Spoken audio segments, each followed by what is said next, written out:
Welcome back to LoreEnce, where we dig into the mysteries that games leave buried beneath their surfaces. In our last exploration of Ark Raiders, we traced the timeline from the collapse of 2180 through humanity's brief age of sunrise recovery, only to witness the devastating arrival of the Ark machines. We examined three competing theories about their origins: rogue defense systems, extraterrestrial invaders, or perhaps most disturbing, weapons sent by the Exodus elite who abandoned Earth. We descended into Speranza and Toledo, humanity's underground refuge, and began to understand how survivors have adapted to life in the buried places, while machines claim the surface above. But we stopped just as we were about to examine the ruins themselves, those locations where raiders risk everything for salvage. Today we continue that journey, shifting our lens from the grand sweep of history to the immediate, visceral reality of the Rust Belt. We'll conduct a biological analysis of the Ark machines as an invasive species terraforming Earth. We'll examine the Cassette Futurism aesthetic of Raider gear as evidence of humanity's stalled progress, and we'll explore the extraction economy, why Raiders risk death for seeds, gun parts, and scraps of knowledge, framing the gameplay loop as a terrifying ritual of stealing fire from mechanical gods. So let's return topside, where we left off at the dam Battlegrounds, and continue our investigation into whether humanity is reclaiming Earth or just bacteria living in its corpse. The world that moved on without us. Research stations wedged between homes, hydroponic domes attempting to merge agriculture with science, forests pressing against concrete and steel. This wasn't urban sprawl or industrial zone. It was something attempting balance that never quite achieved it before everything fell apart. The dam itself, the Alcantara power plant, stands as a silent sentinel amidst waterlogged lands. During the Age of Sunrise, it served as a crucial lifeline for settlers, one of humanity's attempts to rebuild infrastructure and generate power for communities clawing their way back from the collapse. But that hopeful phase didn't last. During the first wave, the dam became the site of harrowing battles, with scars and structures still pockmarking the area today. Walk through the dam Battlegrounds now, and you're walking through a cemetery of ambitions. The hydroponic domes scattered across the swamp are particularly telling. Built during the era of Sunrise as an optimistic experiment to make society less reliant on gathered roots, mushrooms, and berries, these domes represented humanity's attempt to move beyond mere scavenging to actual cultivation. They're more makeshift than the pre-collapse megastructures cobbled together from salvaged materials and rebuilt knowledge. And now they stand shattered, their roofs broken in multiple places, exposing whatever crops might have grown within to devastating cold snaps, and more recently, to the diverse selection of Ark machines that wander freely through them. The environmental storytelling here is brutal in its honesty. Humanity recovered enough to dare hope. They built things, they tried to farm, they created infrastructure, and then the second wave arrived and smashed it all back down, forcing survivors into holes in the ground where they still huddled decades later. The dam isn't just a map. It's evidence that humanity had a chance and lost it. The buried city tells a different story, one of how Earth literally moved on without us. The port city of Murano was covered by shifting sand dunes, creating a natural time capsule. Strong winds have recently uncovered portions of its remains, but those same winds ensure the dunes remain treacherous and unstable. You might explore a street one week that's buried the next. The planet is actively digesting this place, breaking it down grain by grain, reclaiming materials that humanity borrowed centuries ago. Signs around the city reveal it was originally called Murano by its inhabitants, though that name has long since faded into obscurity. Even the city's identity has been stripped away. Raiders don't call it Murano anymore. It's just buried city, defined not by what it was, but by what happened to it. Walk these narrow streets and empty plazas, and the game forces you to confront an uncomfortable reality. People lived here. They had routines, relationships, histories, and now sand fills their apartments. Dunes cascade through shopping districts. The mundane infrastructure of ordinary life, hospitals, malls, apartment blocks, has become archaeological terrain for desperate scavengers picking through civilization's bones. While most evidence of life before the collapse was lost in the devastation, small pockets of preservation still offer glimpses into the world before. But these glimpses are fragmentary, incomplete, filtered through the distorting lens of catastrophe. You find a child's toy in perfect condition and wonder what happened to the child. You discover a restaurant kitchen with dishes still on tables and imagine the moment everyone fled. The buried city doesn't let you forget that this wasn't always ruins. It was home. The Acerra Spaceport offers the most bitter environmental narrative. This is where the Exodus ships roared into the heavens, carrying the wealthy elite away from dying Earth. A majestic testament to humanity's past ambitions, it represents vessels of hope and desperation that left a beleaguered Earth behind. But hope and desperation for whom? The graffiti covering the spaceport's walls answers that question. Only the rich leave.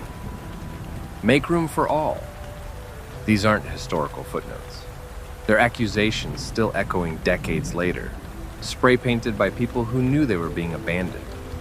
The spaceport is also where you find other android models scattered throughout the location, most damaged or deactivated, clearly sharing design lineages with LoreEnce. These androids were apparently left behind during the Exodus, deemed not valuable enough to take to the stars or perhaps too autonomous to be trusted on colony ships. Even the machines were sorted into worthy and unworthy categories. Everything at the spaceport speaks to selection, to the brutal calculus that decided some lives mattered more than others. And now it stands as monument to that decision, picked over by raiders whose ancestors weren't chosen. Perhaps most haunting is what these locations reveal about Earth's timeline.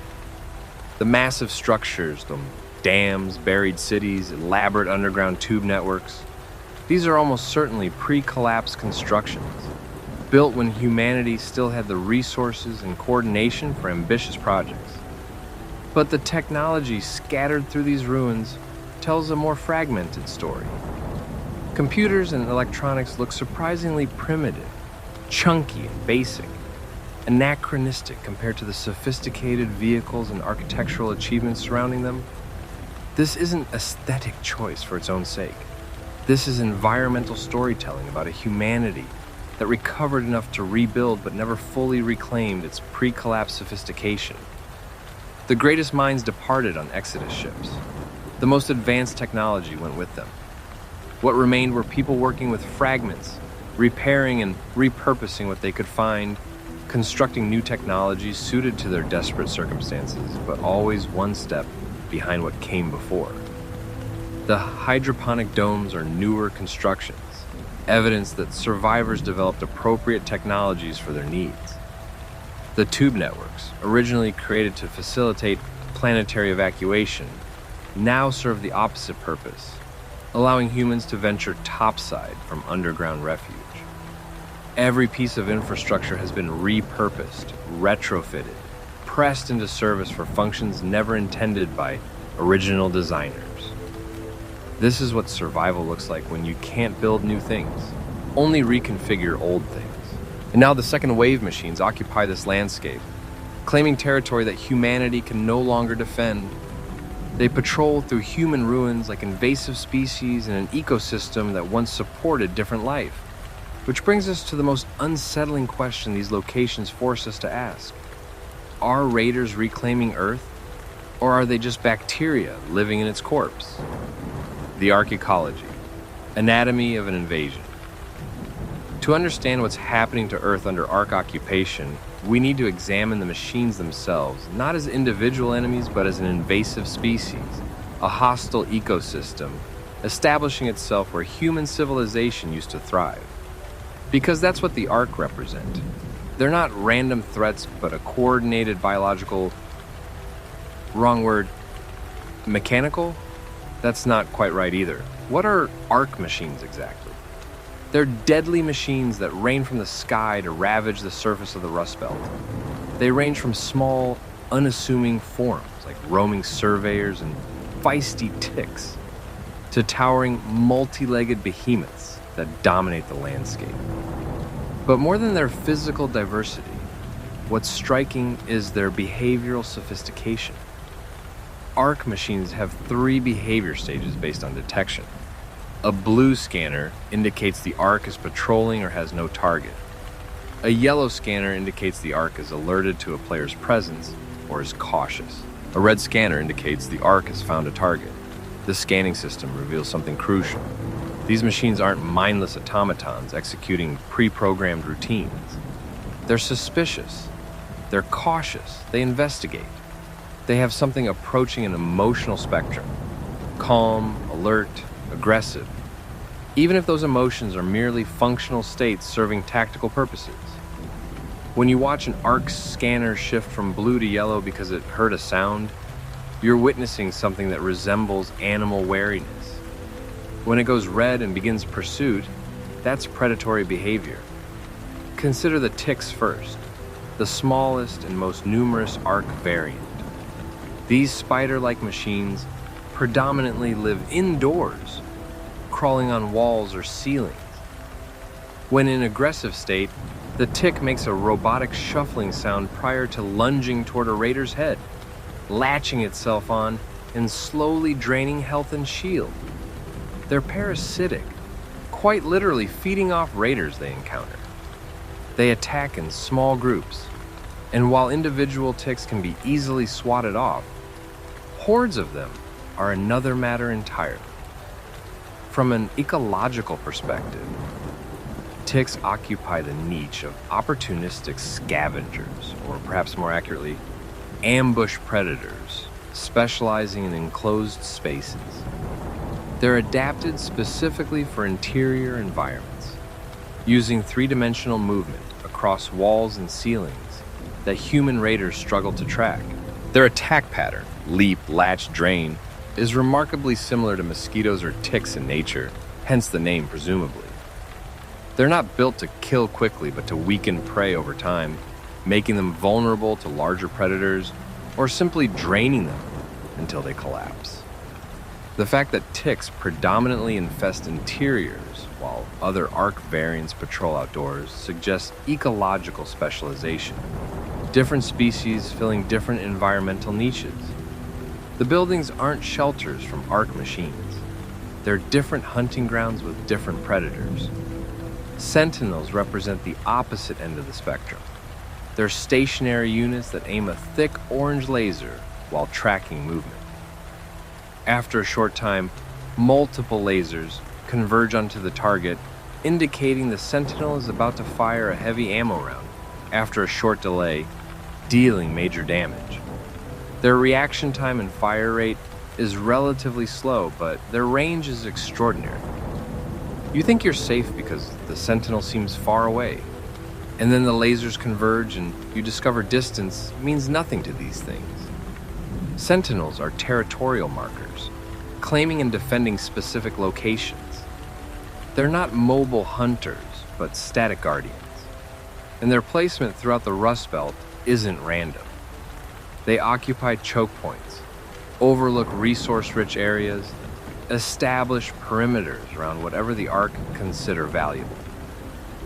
In ecological terms, they're like the trees that drop allelopathic chemicals, poisoning the soil around them to prevent competing species from establishing themselves nearby. Sentinels don't just kill raiders who approach. They deny entire zones to human presence through threat alone. The fact that they're stationary might seem like vulnerability, but it's actually genius design for their ecological role. Mobile units can be evaded, outmaneuvered, led away from valuable locations. Sentinels can't be lured. You either defeat them or you don't enter their territory. They're permanent, immovable, transforming the landscape itself into hostile architecture. Between these extremes exist dozens of specialized variants. Surveyors are scouts, fast-rolling drones that attempt to flee immediately upon detection. Their purpose clearly to gather intelligence and report back. Rocketeers provide long-range bombardment support Their slow movement speed compensated by devastating firepower that can eliminate unprepared raiders in 2 hits. Leapers are shock troops, covering vast distances with their jumping attacks, their leg joints and central eyes serving as vulnerable points that raiders must target under extreme pressure.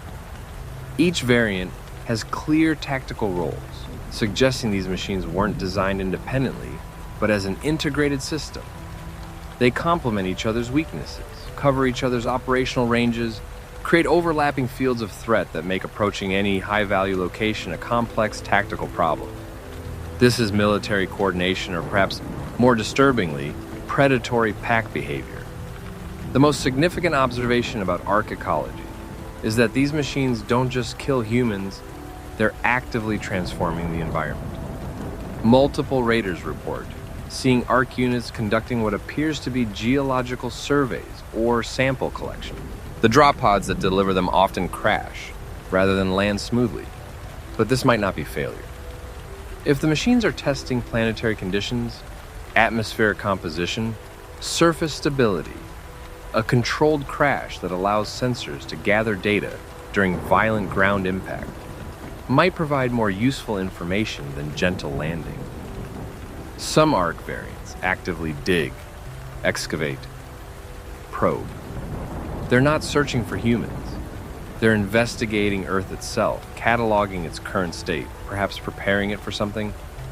The harvester events that spawn across maps involve massive Ark machines, literally processing the environment, breaking down materials, extracting resources.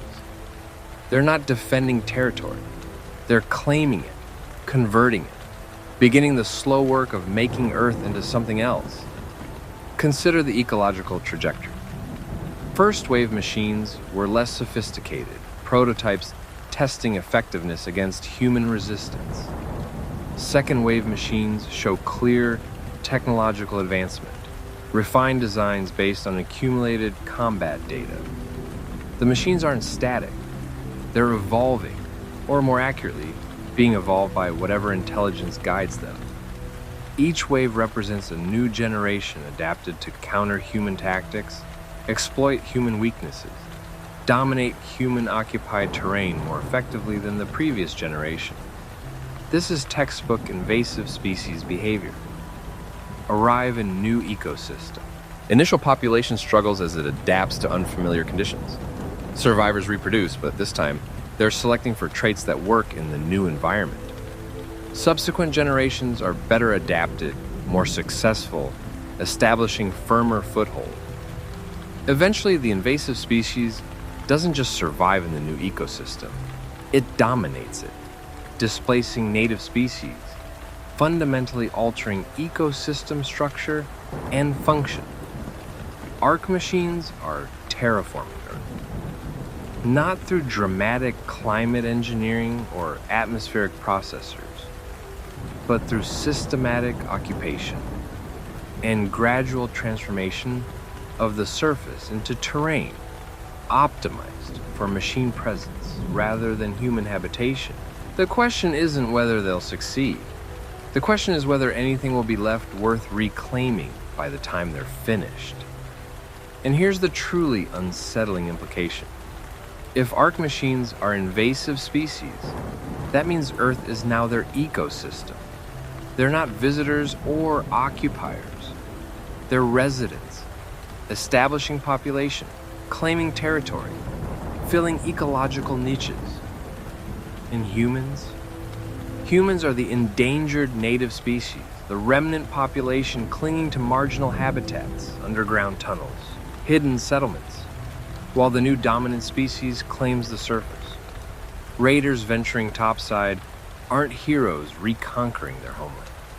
They're desperately scavenging in a world that has already moved on, that already belongs to something else.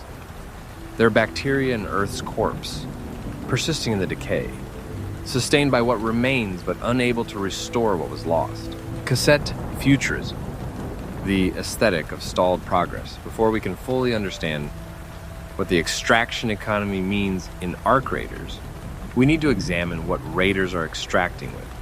Their gear, their technology, the physical tools that keep them alive topside.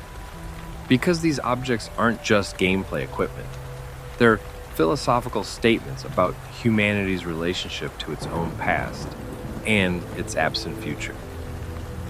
The game is set in a post-apocalyptic 22nd century world where most technology retains a visible 1970s and 80s analog aesthetic, featuring prominent buttons, dials, and clunky CRT computer interfaces. This cassette futurism design philosophy isn't nostalgia for its own sake.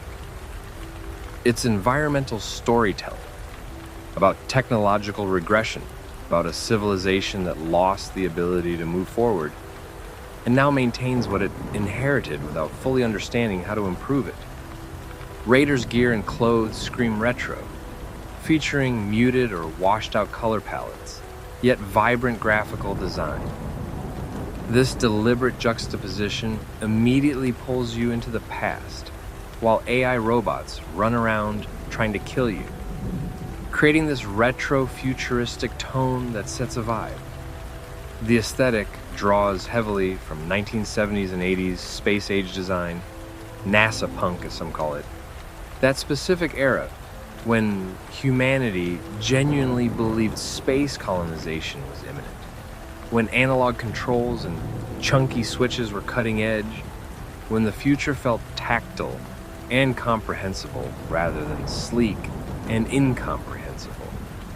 But here's what makes Ark Raiders' use of this aesthetic so thematically rich. The Raiders aren't using 70s technology because it's cool. They're using it because that's what they have. That's what survived the collapse. That's what can be maintained and repaired with salvaged parts and fragmentary knowledge. The chunky analog nature of their equipment isn't aesthetic choice, but practical necessity. Consider what analog technology offers that modern digital systems don't. Repairability. A mechanical device with visible moving parts can be understood through observation. You can see how it works, diagnose problems visually, fix issues with basic tools and replacement components fabricated from available materials. Digital systems are black boxes. When they fail, you need specialized knowledge, proprietary tools, replacement chips manufactured in facilities that no longer exist. In a post-apocalyptic world, analog isn't primitive, it's practical. The cassette futurism aesthetic also speaks to warmth versus coldness, human versus inhuman. Raiders wear gear that looks found and repurposed, featuring weathered materials and muted palettes. The full-set outfit model supports cohesion, where the wardrobe follows the principle practical equipment first, ornament second. These clothes show wear, modification, personal touches. A patch here, a strap there, evidence of repair and customization. The gear looks lived in because it is lived in, maintained by people who can't simply order replacements from online stores that don't exist anymore. Contrast this with Ark machines. The mysterious Ark machines have sleeker design that gives them an otherworldly, alien appearance standing out against the more primitive human tech. They're smooth, seamless, seemingly manufactured from single pieces of advanced material. They don't show wear. They don't have visible maintenance access. They're cold perfection, inhuman in their flawlessness. And that aesthetic difference is ideological difference made visible. Human technology in Ark Raiders is warm, not because of color palette, but because it bears evidence of human hands. Someone cobbled this weapon together. Someone repaired this shield generator. Someone duct taped this ammunition pouch onto their vest because the original attachment point broke and they needed something that worked rather than something that looked good. Every piece of Raider gear tells a story of adaptation, of making do, of refusal to surrender even when all the proper tools and resources are gone. The weapons especially embody this philosophy. Firearm design makes it feel like everything you've got was cobbled together by desperate people trying to survive by any means necessary. These aren't sleek assault rifles manufactured in precision facilities. They're retrofitted hunting rifles, pistols assembled from incompatible parts, shotguns that look like they might explode if you fire them wrong. They function, barely, and that's enough because function is all that matters when alternatives don't exist. This creates fascinating contrast with Ark weapons, which are energy-based, consistent, reliable. An Ark unit fires the same way every time because it was manufactured to specifications we can't match. Human weapons are unpredictable, each one slightly different from the next because they're hand-assembled from salvage. But that unpredictability is also flexibility. Raiders can modify their weapons, customize loadouts, adapt equipment to specific needs in ways Ark machines apparently can't. The warmth of analog technology isn't just aesthetic, it's adaptability, the capacity to change and improvise that cold digital perfection lacks. The retro-futuristic NASA punk aesthetic blends 70s and 80s design with scavenged utilitarian feel, creating cohesive and immersive world where nothing feels out of place. This is crucial. In many games, anachronistic technology breaks immersion. In Ark Raiders, it reinforces immersion because the world provides justification. Of course, Raiders use chunky analog interfaces. Of course, their computers look like 1980s terminals. Of course, everything has visible buttons and switches. This is technology maintained by people who understand mechanical systems, but have lost the manufacturing capacity to create new digital infrastructure. The soundtrack reinforces this aesthetic perfectly. Synth-heavy compositions that wouldn't sound out of place in 1980s, science fiction films, music that feels both futuristic and dated simultaneously. It's the sound of a future that never arrived, of promises made and broken, of optimism curdled into survival. When you're loading into a raid, that synth music playing over your gear selection screen isn't just atmospheric, it's thematic. This is the future that 70s and 80s visionaries imagined. Humanity reached it barely, and then lost it before truly achieving what those visionaries hoped for. There's something deeply melancholic about Cassette Futurism in Ark Raiders context. These raiders are wearing spacesuits and using technology that was supposed to represent humanity's ascension to spacefaring civilization. Instead, they're scavenging in ruins, fighting machines for scraps, living in holes. The gear isn't retro because designers thought it looked cool. It's retro because humanity's progress stalled, reversed, left survivors maintaining outdated technology because they lost the capacity to create new technology. This is what makes the aesthetic so powerful as storytelling device. Every chunky computer terminal, every analog dial, every piece of duct-taped equipment silently communicates that humanity reached for the stars, got there briefly, and then fell back to Earth where machines now hunt them. The warm analog aesthetic of Raider gear isn't just visual style. It's evidence of civilizational trauma, of knowledge lost, of regression masquerading as continuity. And yet, there's also defiance in it. These Raiders haven't surrendered. They're maintaining what they have, repurposing what they find, continuing to function even though they're using technology that was outdated before the collapse occurred. The warmth of their analog gear contrasts with the cold perfection of Ark machines in the same way that human resistance contrasts with machine occupation. The machines are superior in nearly every measurable way, but humans persist anyway, using whatever tools they can cobble together, refusing to accept extinction, even when extinction seems inevitable. The Cassette Futurism aesthetic asks a question that Raiders probably don't want to answer. Can you reclaim a future using the tools of the past? Can civilization advance when it's barely maintaining what previous civilizations achieved? Or are Raiders just performing cargo cult rituals with technology they no longer fully understand, going through motions that once meant progress? but now just means survival, the economy of dust. Why risk death for seeds now?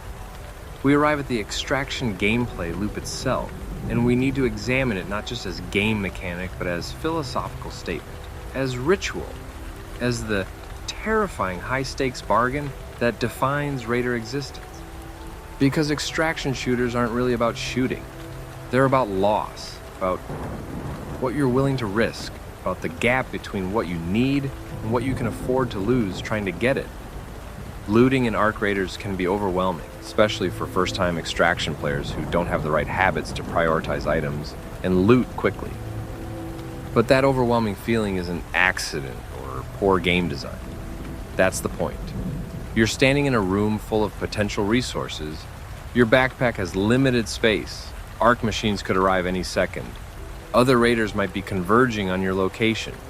The extraction timer is counting down, and you have to decide right now what matters enough to take and what you'll leave behind. Every looting decision is triage under pressure. The best items raiders should always keep are Ark power cells for shield recharges, gun parts for repairing low durability weapons, gun mods like silencers that can't be crafted early, and any key found, since keys open doors to rooms with rare loot. But notice what's on that list. Ark power cells, gun parts, silencers, keys. These aren't exotic treasures or precious artifacts. They're maintenance materials, replacement components, tools for survival. The most valuable items in Ark Raiders' economy aren't valuable because they're rare, but because they're necessary. Because without them, you can't function, can't survive the next raid. This is the economy of dust. Not wealth, but subsistence. Not accumulation, but maintenance. Raiders aren't getting rich. They're staying equipped. The extraction loop isn't about finding legendary weapons that make you powerful. It's about finding the gun parts to repair the weapon you already have before it breaks entirely. It's about finding the medical supplies to heal damage you've already taken. It's about finding the ammunition to reload the gun you'll need to survive the next encounter. To complete all workshop upgrades and quests, raiders need to collect and extract with 1,195 different materials, a staggering number that fills stash space to overflowing. That number is important. 1,195 items. Not just types of items, but individual pieces of salvage, each one requiring a successful extraction, each one representing a topside run where you risked everything you brought with you and managed to bring back something useful. Consider what this means for the average raider's existence. You're not going topside occasionally for emergency supplies. You're going topside constantly, repeatedly, systematically grinding through extractions to accumulate the mountains of materials needed for basic progression. This isn't adventure, it's labor. Dangerous, terrifying labor, where failure means losing everything and death is permanent consequence of mistakes. The safe slot mechanic makes this even more brutal. You can designate one item as safe, meaning you'll keep it even if you die. Just one, which means every raid you're deciding what single thing matters most. Is it the rare blueprint you found? The stack of Ark power cells you desperately need? The key to a high-value door? You can't save everything. You have to choose what you're willing to risk losing versus what you'll protect at all costs. This creates fascinating psychology around looting behavior. Seeds are considered one of the most valuable items raiders can grab, worth prioritizing in your safe slot despite seeming mundane. Seeds, not weapons, not armor, not advanced technology. Seeds. Because Celeste, back in Speranza, trades in seeds rather than conventional currency. In underground conditions where sunlight is memory, the ability to grow food represents wealth more substantial than any pre-collapse money. This tells you everything about the underground economy. Money is worthless. Advanced technology you can't repair is worthless. What has value is productive capacity, seeds that can be planted and harvested, creating renewable food sources rather than depleting stored supplies. In Speranza's economy, you're not trading abstract wealth. You're trading future calories, future survival, future ability to sustain population underground while the surface remains hostile. The fact that raiders risk death topside to bring back seeds reveals the desperacy of underground existence. Speranza can't produce enough food through hydroponics and mushroom cultivation alone. They need more seeds, more varieties, more genetic diversity to maintain agricultural sustainability. So raiders venture into the Rust Belt, into zones contaminated by battles and occupied by killing machines, to search for seeds in abandoned greenhouses and overgrown gardens and Ark-infested hydroponic domes. They're literally stealing fire from the gods, except the fire is seeds and the gods are machines that will kill them without hesitation or mercy. Other loot categories reveal similar stories. Medical supplies are critical because there aren't functioning hospitals underground, just field medics working with dwindling resources. Mechanical components are essential because everything breaks eventually and replacement parts can't be manufactured, only salvaged. Blueprints are precious because they represent knowledge, the ability to craft items you couldn't create otherwise, expanding what Speranza can produce rather than merely maintain. Rare materials like complex gun parts, Exodus modules, and magnetic accelerators are harder to find but essential for mid to late game crafting and upgrades. These items represent the difference between functioning and thriving, between bare survival and actual progress toward reclaiming the surface. Raiders who extract with these materials aren't just sustaining Speranza, they're enabling its evolution, its gradual improvement of technological capabilities and defensive infrastructure. But the extraction mechanic's true brilliance is how it makes you feel the weight of loss. You spend 20 minutes carefully looting a map, dodging Ark machines, avoiding or defeating other raiders, filling your backpack with valuable materials. You're loaded. This has been a good run. And then a leaper appears from nowhere, jumping at you, and you panic, miss your shots, and die. Everything you collected disappears. That entire 20 minutes of work, risk, stress, gone.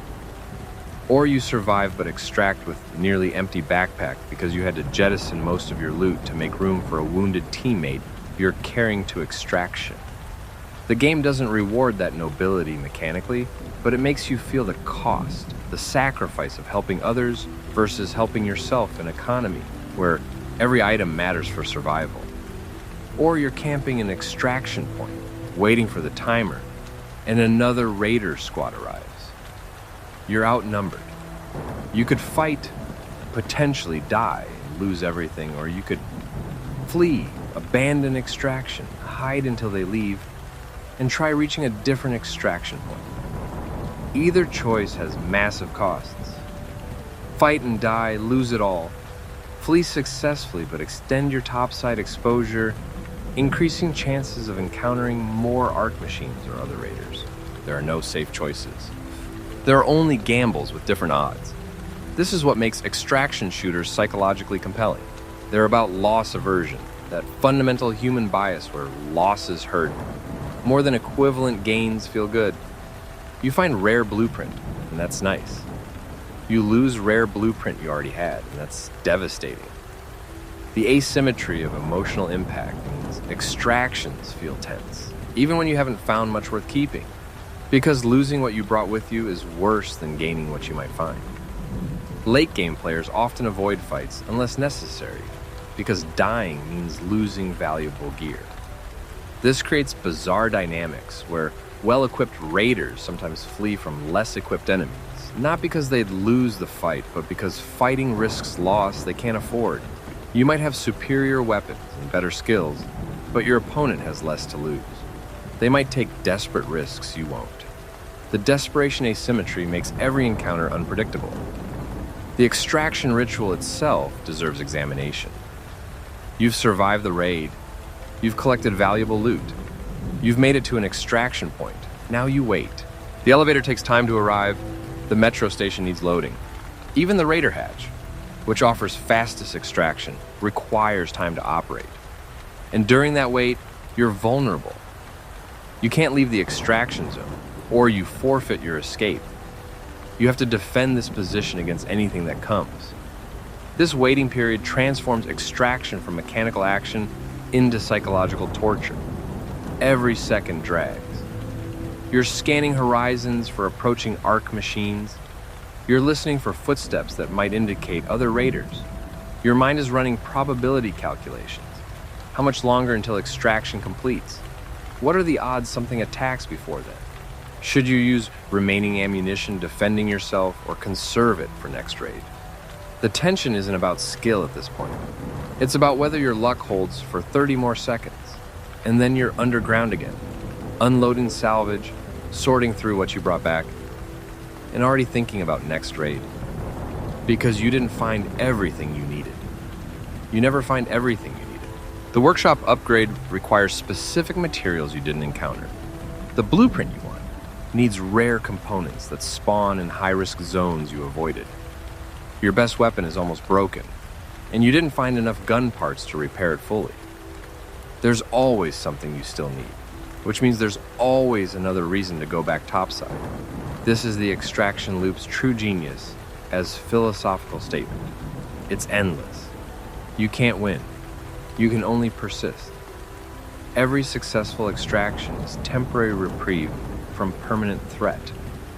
Every material gathered is small step toward goals that keep expanding as you progress. You're not reclaiming Earth. You're maintaining your ability to survive on Earth's margins for another day, another week, another season. The economy of dust doesn't accumulate wealth. It prevents death. Raiders aren't heroes in epic quest to save humanity. They're workers in dangerous occupation, risking life repeatedly for meager rewards because alternative is starvation and civilizational collapse. The extraction shooter genre often gets criticized for repetitive gameplay loops, but in Ark Raiders, that repetition is thematic. This is what survival looks like after catastrophe. Not dramatic battles or heroic triumphs, but grinding daily struggle to maintain what you have, repeated endlessly because stopping means dying. The philosophical question, reclamation or parasitism? We've examined the ruins, the machines, the technology, the economy. Now we need to confront the question. All this evidence leads toward the question the game never explicitly asks, but implicitly poses through every environmental detail, every piece of cassette futurism gear, every desperate extraction with backpack full of seeds.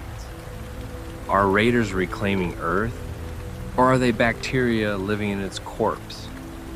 This isn't rhetorical flourish. This is genuine philosophical problem that Ark Raiders' world forces us to contemplate. Consider what reclamation would actually entail. You'd need to clear Ark machines from territory and hold that territory permanently. You'd need to reestablish surface infrastructure, power generation, food production, secure settlements. You'd need to rebuild technological capabilities, recovering knowledge, and manufacturing capacity lost during the collapse and subsequent Ark invasions. You'd need population growth, expanding beyond underground settlements, spreading across surface territory in sustainable, defensible ways. None of that is happening. Raiders venture topside, grab whatever they can carry, and flee back underground before Ark machines converge on their position. They're not holding territory. They're raiding it, hence the name. Every piece of ground Raiders occupy topside is temporary, measured in minutes, not days. Ark machines don't lose territory when Raiders successfully extract. They simply resume patrolling once the humans are gone, ready to kill the next Raiders who dare surface. The underground settlements aren't expanding upward. They're expanding downward, or laterally, finding new chambers deeper in the earth, farther from the surface and the machines that control it. Speranza and Toledo aren't staging grounds for reconquest. They're refuges, places to hide while waiting for what exactly? Ark machines to leave? Mechanical invaders show no signs of departing. They're establishing permanent presence, iterating improved designs through successive waves, actively transforming the surface into terrain optimized for machine occupation. From ecological perspective, what are raiders doing? They're scavenging dead civilizations' remnants, consuming resources they can't replace, maintaining technological systems they barely understand, using salvaged parts that will eventually run out. They're a classic example of organisms living on inherited wealth, eating the seed corn, as the phrase goes, surviving on what previous generations created but unable to create equivalent value themselves.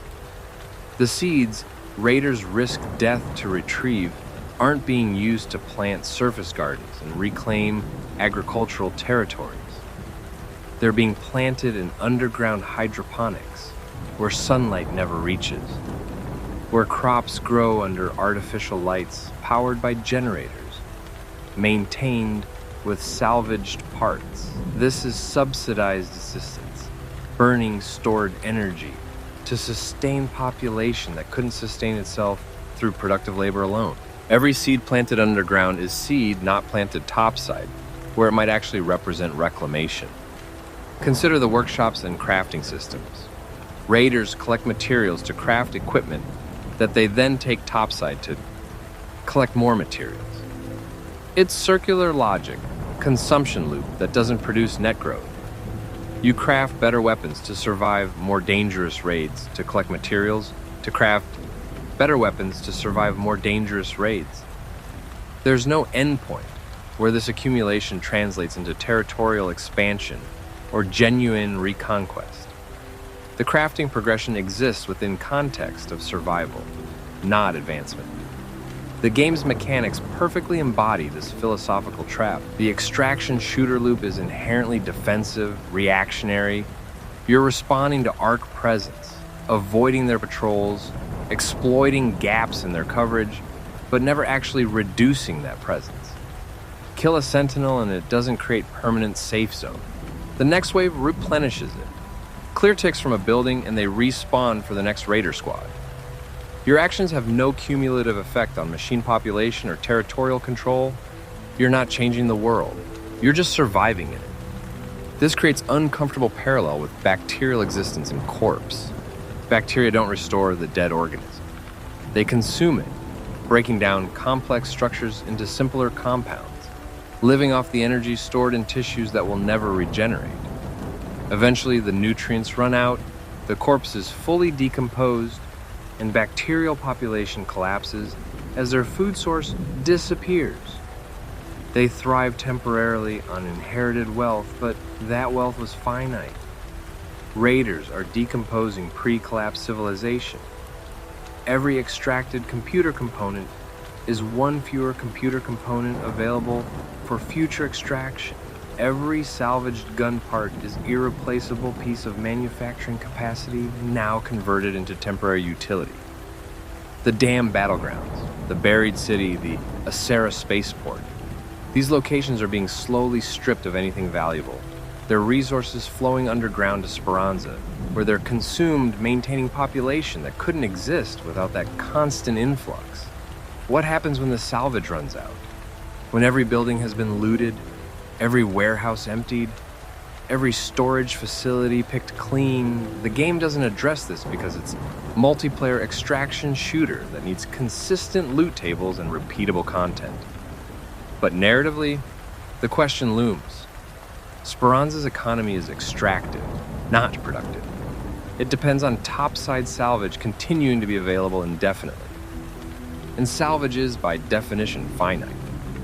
Perhaps most damning is the knowledge situation.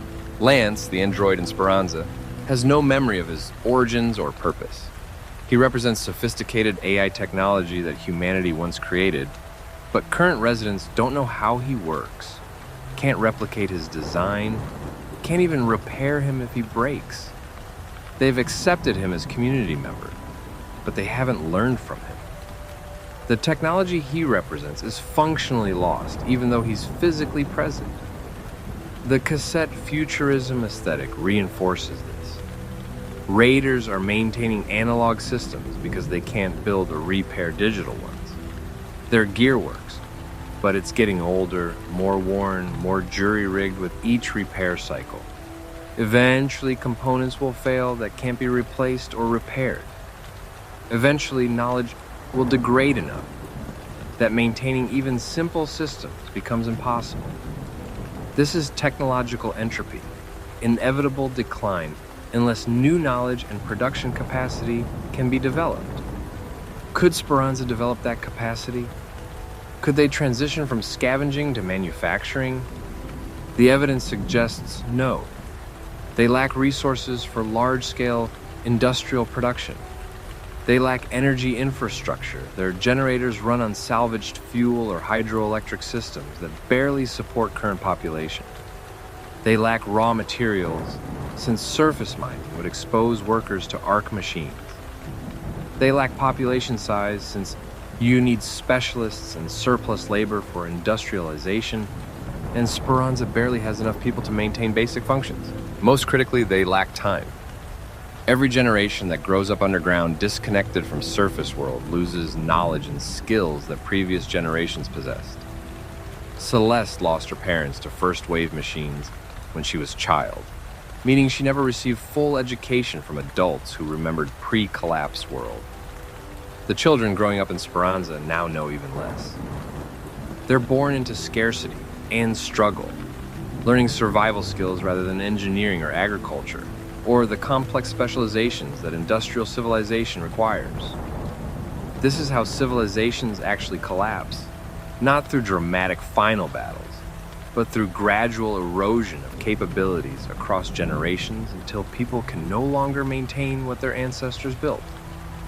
Ark Raiders is showing us that process in real time.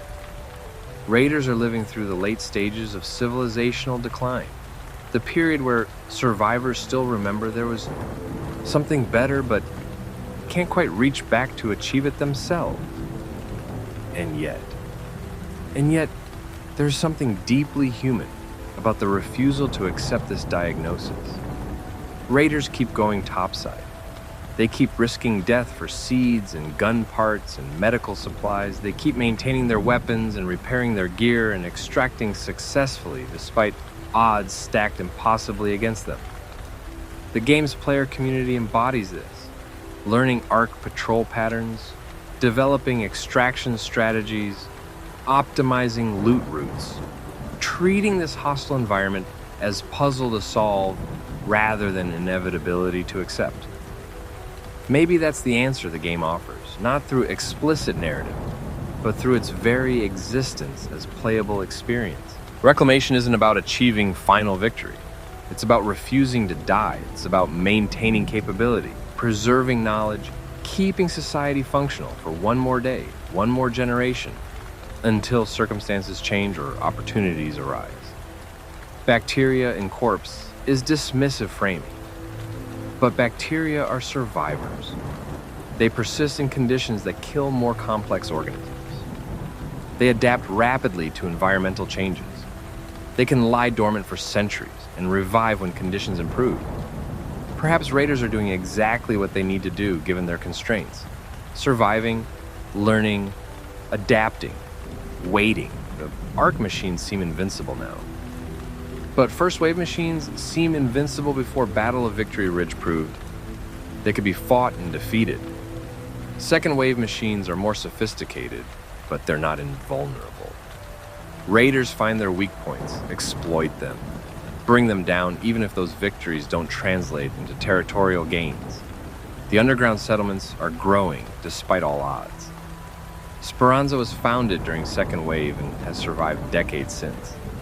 Toledo has multiple contradas, suggesting significant population.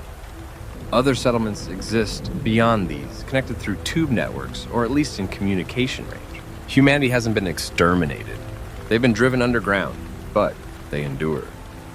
The extraction shooter loop might be endless grind, but endless means it hasn't stopped. As long as Raiders keep extracting, keep bringing materials back to Speranza, keep maintaining their equipment, and training new generations, the possibility exists that circumstances might change. Maybe the Ark machines will stop coming. Maybe their creators will reveal themselves and prove vulnerable in ways the machines aren't. Maybe the Exodus humans will return, and Speranza's residents will have their reckoning with the wealthy elite who abandoned them, or maybe nothing will change. Maybe Raiders will scavenge in ruins for another century, while Ark machines continue their slow terraforming of Earth's surface. Maybe Speranza's population will gradually decline as resources dwindle and new births can't replace deaths and accidents. Maybe the last human will die underground, never knowing if they could have reclaimed the surface, never seeing sunlight except through brief, terrifying visits to the Rust Belt. The game doesn't answer this question because it can't. The story is ongoing, both narratively, through future content updates, and philosophically, through player engagement. Every successful extraction is argument against inevitability. Every time someone brings back materials and trades with Celeste and upgrades their workshop, they're performing act of faith that tomorrow will come. That maintenance and survival matter. That keeping the lights on for one more day is itself a form of resistance. The biological metaphor returns. Let's return to the invasion ecology framework, but from a different angle. What if we're asking the wrong question? What if the issue isn't whether raiders are bacteria in Earth's corpse, but whether Earth itself is alive or dead? Because that question fundamentally changes the analysis. A corpse is static, unchanging, except through decomposition. But Earth and Ark Raiders show signs of life, active processes that suggest the planet isn't dead at all. The Age of Sunrise happened without human intervention. Ecological recovery that should have been impossible occurred anyway. Plant life returned to scorched landscapes. Water sources became less toxic. The atmosphere cleared. Something about Earth's systems proved more resilient than the collapse suggested. That recovery created conditions for human rebuilding during the Age of Sunrise.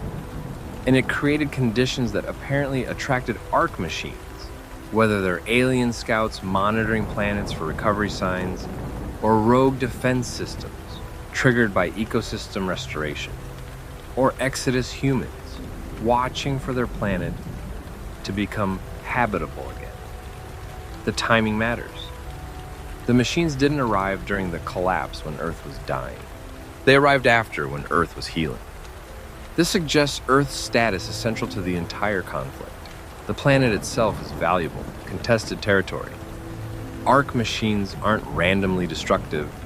They target human settlements and infrastructure specifically, while conducting surveys and environmental sampling. They're acting like species assessing territory for colonization or restoration. They're checking if this planet is suitable for their purposes, whatever those purposes might be. From this perspective, raiders aren't bacteria in corpse. They're native species fighting invasive species for control of recovering ecosystem. And native species often have advantages invasives lack: intimate knowledge of terrain, adaptation to local conditions, social structures evolved specifically for this environment. Raiders know underground networks that took generations to map. They understand seasonal patterns in the Rust Belt's weather and resources. They've developed tactics specifically for fighting Ark machines in conditions machines weren't originally designed for. The workshops Raiders maintain underground represent more than survival infrastructure.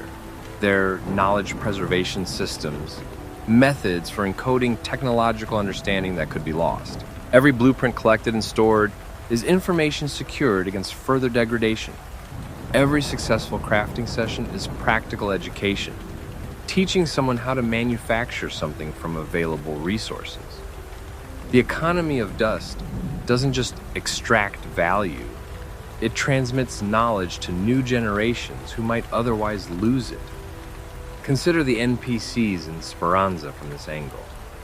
Celeste collects and distributes seeds, yes, but she's also maintaining genetic diversity, ensuring agricultural knowledge doesn't reduce to monoculture that would make underground farming vulnerable to disease or pest failure. Shani repairs and customizes weapons, preserving gunsmithing knowledge that combines pre-collapse principles with post-apocalypse improvisation. Tianwen trades in gadgets and technology, acting as information broker who ensures innovations and adaptations spread through the community rather than dying with individual creators. Lance is particularly significant as an android who exists beyond normal knowledge transmission patterns. His consciousness isn't bound to biological lifespan. If Speranza survives, if humanity persists underground for centuries, Lance could serve as living memory of earlier eras, preventing the knowledge erosion that typically accompanies generational succession. He doesn't remember his own origins, but he can remember everything that happens in Speranza from now forward, creating continuity that human lifespans can't provide. This reframes the philosophical question entirely. Maybe reclamation isn't measured in territory controlled, but in knowledge preserved, communities sustained, generations born and educated. Maybe success looks like maintaining technical capabilities through crisis period until circumstances improve. Maybe bacteria metaphor was always wrong because bacteria don't learn, adapt, transmit culture across generations. They're simple organisms exploiting simple opportunity. Humans are complex organisms with complex culture, and culture is what allows species to persist through changing conditions. The Cassette Futurism gear represents culture, design principles, aesthetic values, practical knowledge, all encoded in physical objects that communicate how to survive.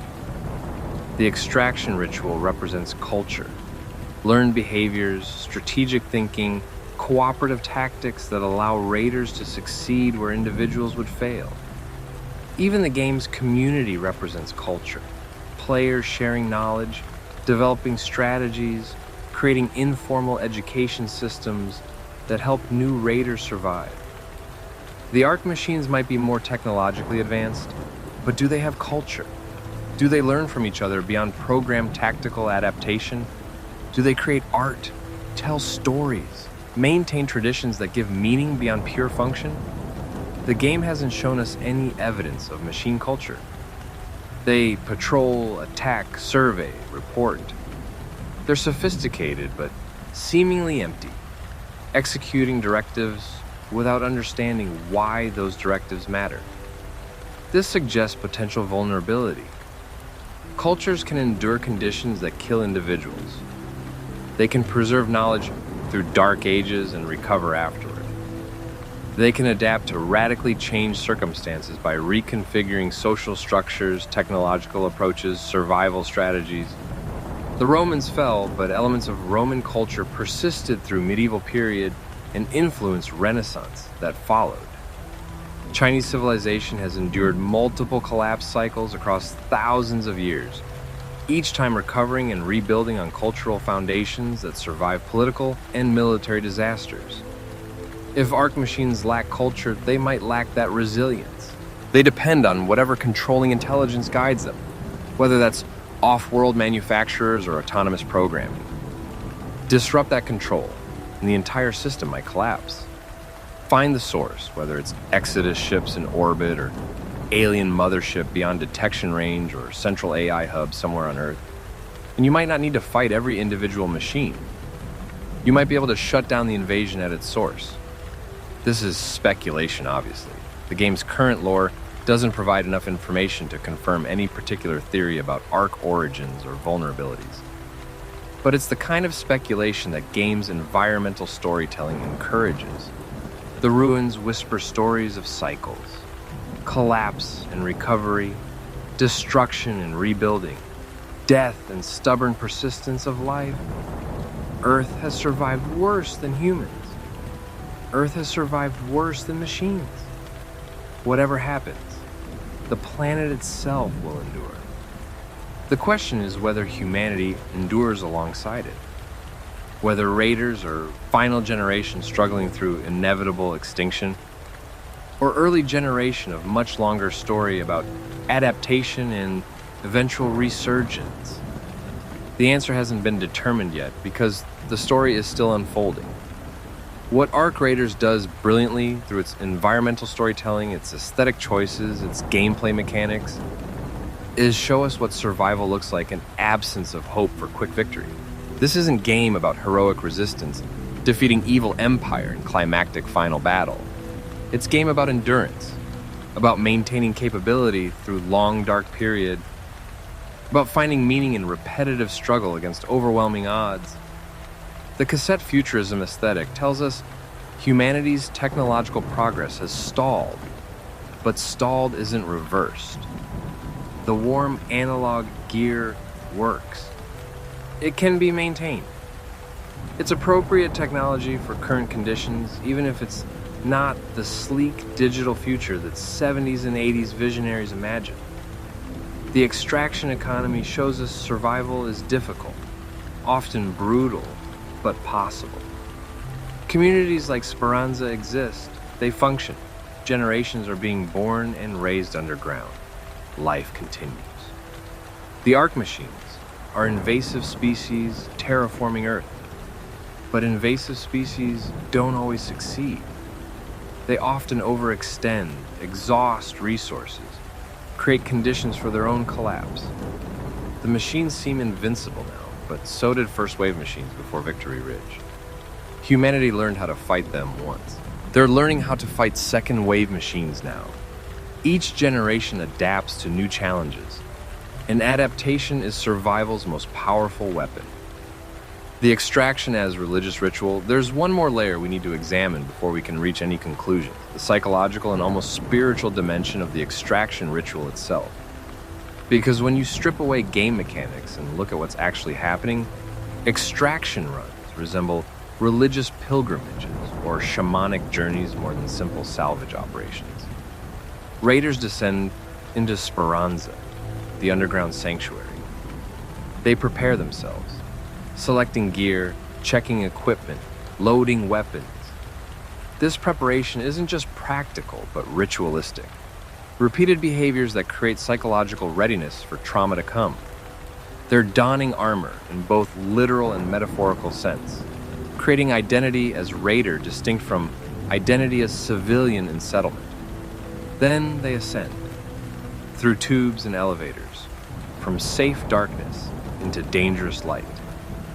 This journey from underground to topside mirrors countless mythological descents and ascents. Orpheus in the underworld, Persephone's annual returns to surface, shamanic journeys through spirit realms. The surface world is literally otherworldly to people who live underground. It's hostile, alien, governed by rules different from those that apply in Speranza. Ark machines roam there like demons or spirits, threats that must be evaded or confronted but never fully controlled. Once topside, raiders enter liminal space. Not the safety of home, not the finality of death, but transitional state between them. Time operates differently here. Seconds feel like minutes under stress. Mistakes have permanent consequences. The normal social contracts of settlement don't apply. Other raiders you meet might be allies or enemies. Cooperation or betrayal, both entirely possible. This is what anthropologists call liminal space. Threshold states where usual rules suspend and transformation becomes possible. The looting itself takes on character of gathering holy relics. You're searching ruins for objects of power, seeds that represent fertility and growth, gun parts that represent protection and agency, blueprints that represent knowledge and capability. Each item isn't just useful object, but symbolic representation of something fundamental to survival and flourishing. The choice of what to take and what to leave resembles judgment calls about values, priorities, what matters most when you can't save everything. Combat with Ark machines isn't just violent encounter, but cosmic confrontation. These entities are fundamentally other, inhuman, operating according to logic you can barely comprehend. Fighting them requires understanding their natures. learning which machines have which vulnerabilities, which tactics work against which opponents. This accumulation of knowledge about supernatural threats mirrors how ancient cultures codified understanding of spirits, demons, natural forces through mythology and ritual practice. The extraction point becomes a sanctuary, sacred space that offers transit back to safety if you can reach it and hold it long enough. But reaching extraction doesn't guarantee salvation.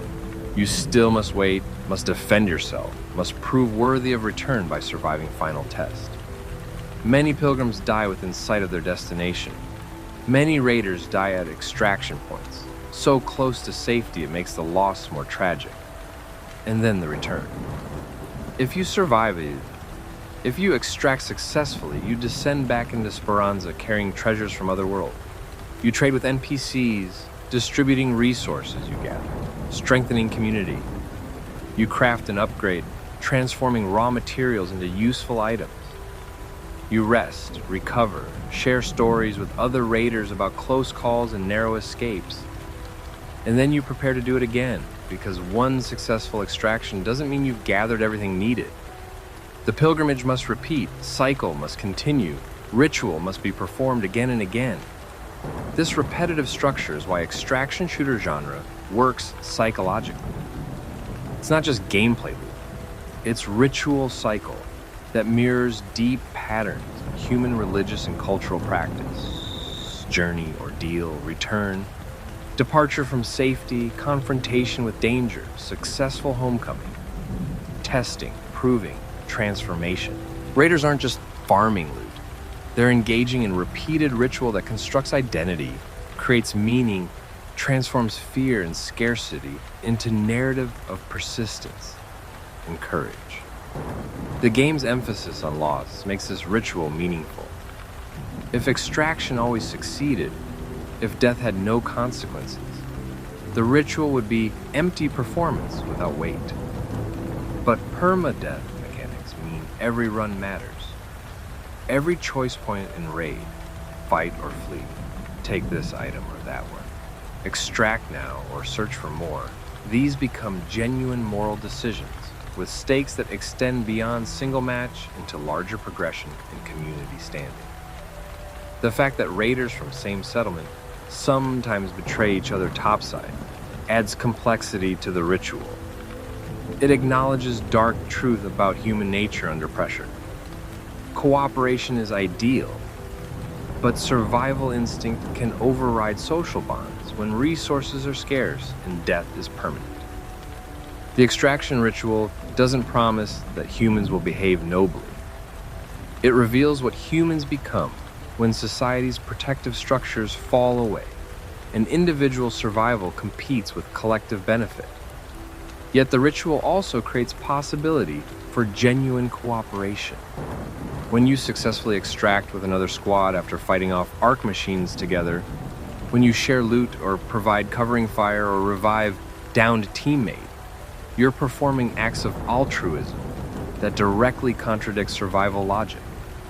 You're risking your resources, your safety, your extraction to help others. These moments aren't programmed or required by game mechanics. They emerge from player choice, and they represent the best of human culture. Capacity to care for others even when it costs us, to maintain social bonds even in hellish circumstances. This is what separates humans from Ark machines most fundamentally. Not technology or intelligence, but meaning-making capacity. Raiders perform the extraction ritual not just to gather materials, but to maintain identity as humans who refuse to surrender, who keep trying despite everything, who risk death for reasons that transcend simple survival. The seeds they bring back aren't just future calories. They're symbols of hope, tangible evidence that life continues, that growth remains possible, even in darkness. Bacteria don't create meaning. They don't tell stories about their scavenging or construct rituals around resource gathering, or form communities based on shared values. If raiders were truly bacteria in Earth's corpse, the extraction loop would be purely mechanical, optimized for maximum resource extraction with no space for cooperation, altruism, or sacrifice. But that's not what happens topside. What happens is messy, complicated, sometimes noble and sometimes cruel, but always profoundly human. The layers of environmental decay. There's something we haven't fully addressed yet. The way different locations in Ark Raiders reveal different stages of Earth's transformation under Ark occupation. Each map isn't just geography, but chronology, showing us what happens to human spaces across time as machines claim them. The Acerra Spaceport represents the beginning, the moment of abandonment. This is where humanity's betrayal occurred, where the Exodus ships departed, carrying the chosen few while masses were left behind. The architecture here is still largely intact, preservation through disuse rather than maintenance. The graffiti is fresh enough that you can still read the anger, the desperation, the accusations. Only the rich leave. These words were spray painted by people who watched the ships lift off, who understood they'd been deemed unworthy of salvation. Walking through the spaceport, you encounter android bodies scattered throughout terminals and loading bays. These weren't damaged in combat. They were simply left behind, abandoned like furniture when the Exodus population departed. Some are in storage positions, powered down deliberately. Others appear to have been in the middle of tasks when their masters left without them. Lance exists in Speranza without memory of his origins, but here you see what might have been his fate. Deactivation, abandonment, slow decay as power systems failed and weather-degraded exposed circuits. The spaceport also contains pre-collapse technology in relatively good condition. Computer terminals that still display information if you know how to access them. Navigation equipment designed for spacecraft that will never return. Weather monitoring systems that once tracked atmospheric conditions for launch windows. This technology is more advanced than anything Raiders can create, but it's also useless. You can't fly a spacecraft without fuel, without launch codes, without knowing where the Exodus fleet went. The most sophisticated technology becomes junk when you lack context to use it. What's particularly haunting is how nature has begun reclaiming the spaceport. Despite its relatively recent abandonment, plants grow through cracks in tarmac. Small animals nest in control rooms.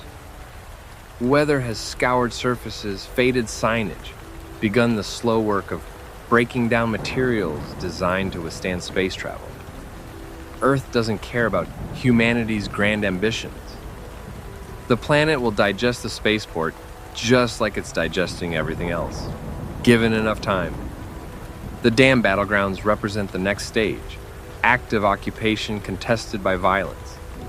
This location saw fighting during the first wave, and the scars remain visible decades later. The land itself is poisoned in ways that natural processes can't heal. Trees grow twisted and malformed. Water in the swamps carries contamination that no filtration system can fully remove. The ecological damage here isn't just destruction, but fundamental alteration of local environment at chemical or perhaps even molecular level. The hydroponic domes are particularly telling about this stage. These were built during Age of Sunrise, humanity's attempt to establish sustainable agriculture during recovery. They represent hope, planning for future, investment in infrastructure that would take years to pay off. And they were smashed during the fighting, their roofs broken, their crops exposed to elements and then to Ark machines that wander through them now. But here's what's significant. The domes were built at all. The fact that survivors during Age of Sunrise had resources, coordination, and optimism necessary to construct these facilities tells us humanity wasn't just surviving. They were rebuilding. They had moved beyond scavenging pre-collapse resources to actually creating new infrastructure. The dam battlegrounds show us what humanity was capable of between collapse and Ark invasion, and what they lost when the machines arrived. The first wave battle scars throughout this location also reveals something about how humans fought the machines. You find fortified positions that Raiders constructed, gun emplacements, supply caches, evidence of organized military resistance. The Battle of Victory Ridge was coherent campaign, not desperate last stand. Humans coordinated across settlements, pooled resources, developed tactics specifically for fighting Ark machines.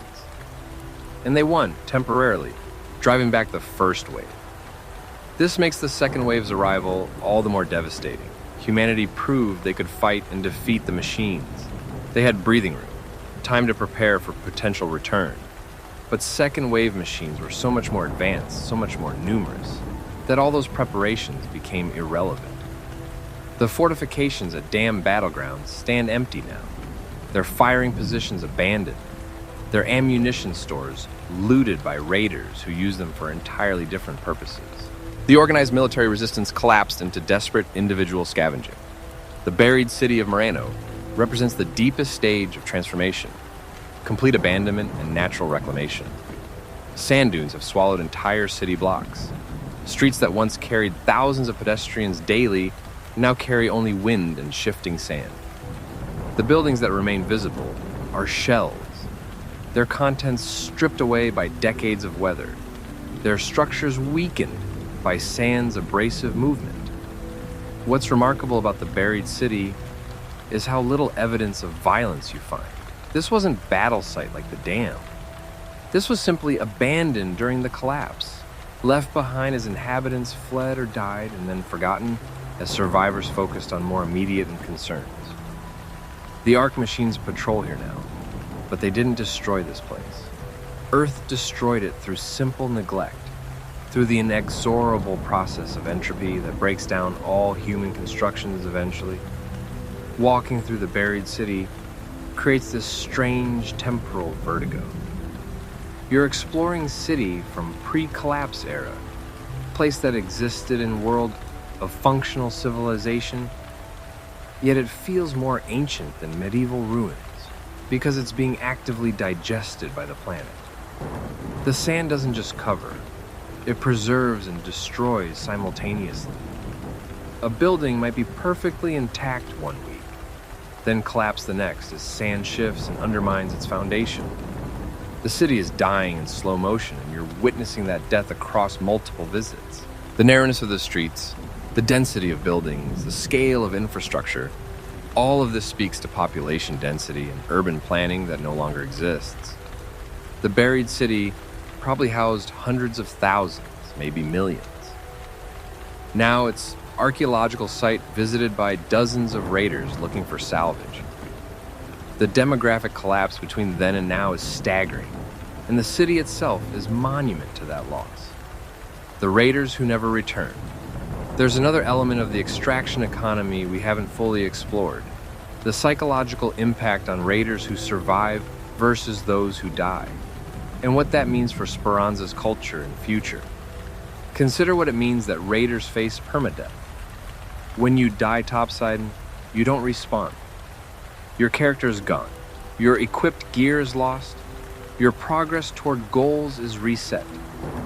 From gameplay perspective, this creates stakes and tension. But from narrative perspective, it means something darker. Every raider who goes topside and never returns is a person removed from Speranza's population. They're not just losing a character. Speranza's losing a community member, someone with knowledge and skills and relationships. If raiders die frequently, and the game suggests they do, then Speranza is hemorrhaging population through attrition, even as it tries to survive. This creates brutal selection pressure. The raiders who survive long-term aren't randomly lucky. They're skilled, cautious, knowledgeable about Ark behavior and optimal routes and when to fight versus flee. They're the ones who have learned from mistakes without dying from them, who've adapted fastest to changing conditions topside. These survivors become veterans, and their accumulated knowledge is a valuable community resource. But here's the problem. That knowledge is locked in individuals. Unlike technical knowledge that can be written down and transmitted, tactical knowledge about Ark behavior is largely experiential. You learn by doing, by encountering situations and surviving them. Veterans can teach basics, but there's no substitute for actual experience topside. and gaining that experience means risking death. This creates what military organizations call the junior officer problem.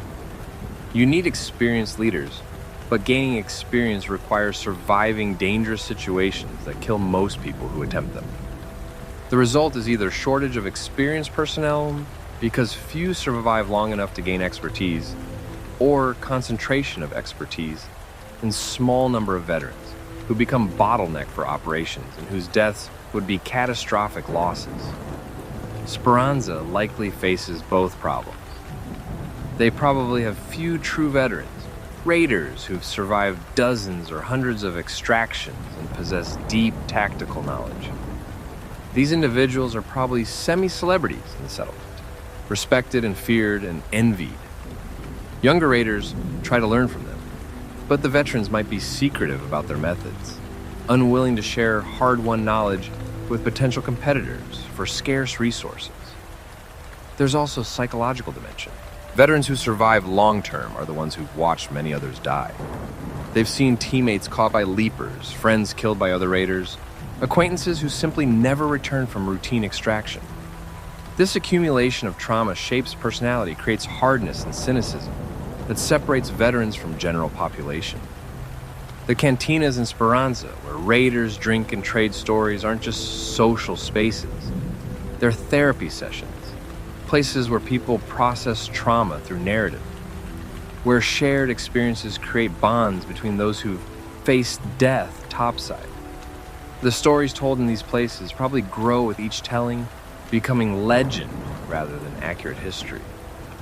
But that mythologization serves purpose.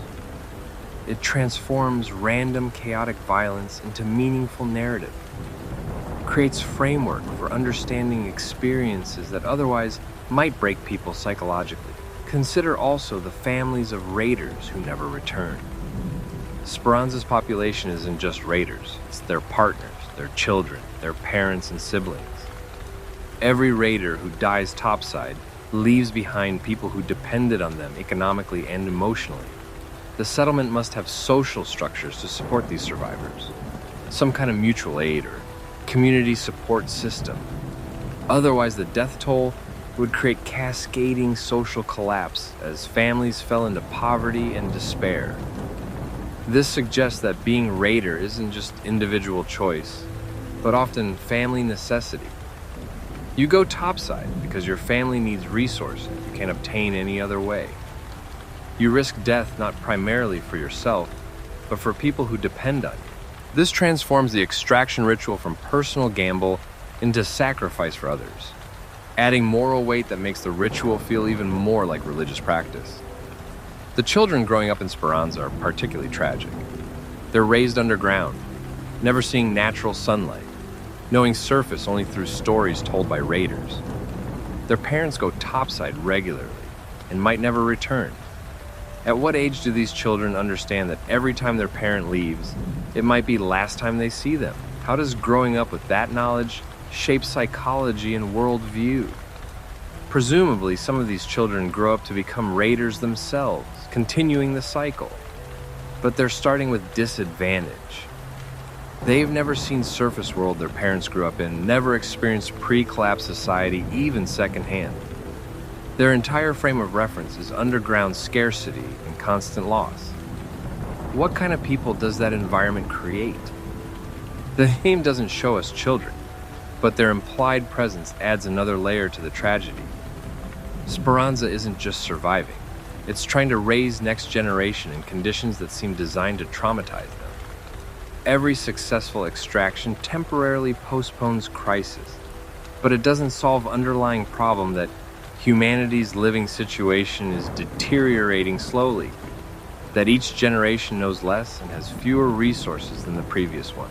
The question of hope and momentum. As we approach the conclusion of this analysis, we need to examine one final question. Does Ark Raiders' world contain any genuine hope for meaningful change? Or is the game showing us civilization's final generation living out their last days? The evidence is mixed, and deliberately so. On one hand, you have undeniable decline. The underground settlements are growing, yes, but they're growing downward, deeper into Earth, farther from surface. That's not expansion, it's retreat. The resources Raiders extract are finite, drawn from fixed stock of pre-collapsed materials that can't be replenished. The technology is degrading faster than it can be maintained. Knowledge is being lost as generations pass, and expertise dies with individuals who possessed it. On the other hand, you have stubborn persistence. Speranza has survived decades of Ark occupation. New children are being born, meaning population is reproducing rather than simply dying out. The workshops produce new items from salvaged materials, demonstrating that some manufacturing capability remains. The social structures have proven resilient enough to maintain community cohesion despite incredible pressure. The key question is momentum. Is humanity's situation getting better or worse? Are they slowly rebuilding capability and knowledge, inch by inch, eventually positioning themselves for genuine resistance? Or are they in managed decline, temporarily stable but ultimately doomed as resources run out and Ark machines complete their transformation of Earth's surface? The game's mechanics suggest pessimistic answer. The extraction loop is sustainable indefinitely from gameplay perspective, but narratively, it represents zero-sum game. You're not making net progress against Ark machines. You're maintaining status quo, keeping Speranza functional for another day, another week, another year. But status quo in deteriorating situation is actually slow loss. If you're not advancing, you're falling behind. However, the game's very existence as multiplayer extraction shooter suggests more optimistic possibility. Multiple raiders operating simultaneously implies ongoing population of people willing and able to go topside. If the situation were truly hopeless, if Ark machines had already won conclusively, there wouldn't be anyone left to extract. The fact that extraction continues, that new raiders keep appearing, suggests some kind of equilibrium has been reached where humanity survives even if they don't thrive. This equilibrium might be where raiders are bacteria in corpse. Bacteria persist in corpse for a long time, thriving on decay, but they're not rebuilding the organism. They're consuming it. However, even this metaphor breaks down under examination, because corpses don't heal. Earth apparently did heal during Age of Sunrise. The planet recovered from environmental collapse that should have been permanent. If Earth could recover once, could it recover again? If Ark machines disappeared tomorrow, if the invasion ended suddenly for whatever reason, would survivors be able to rebuild? Would the knowledge and capabilities preserved in Speranza be sufficient seed for new civilization? Maybe that's the real hope the game offers, not that humans will defeat the machines through force, but that they're preserving enough knowledge, maintaining enough capability, sustaining enough population, that if conditions change, if opportunity arises, they'll be positioned to take advantage of it. They're not winning. They're refusing to lose completely. They're keeping the flame alive in the dark, waiting for dawn that might never come, but might possibly, eventually, against all odds, arrive. The extraction ritual makes sense in this context. It's not heroic reconquest. It's humble maintenance work. Keep the generators running. Keep the hydroponic gardens growing, keep the workshops producing, keep the raiders bringing back materials that keep everything else functioning.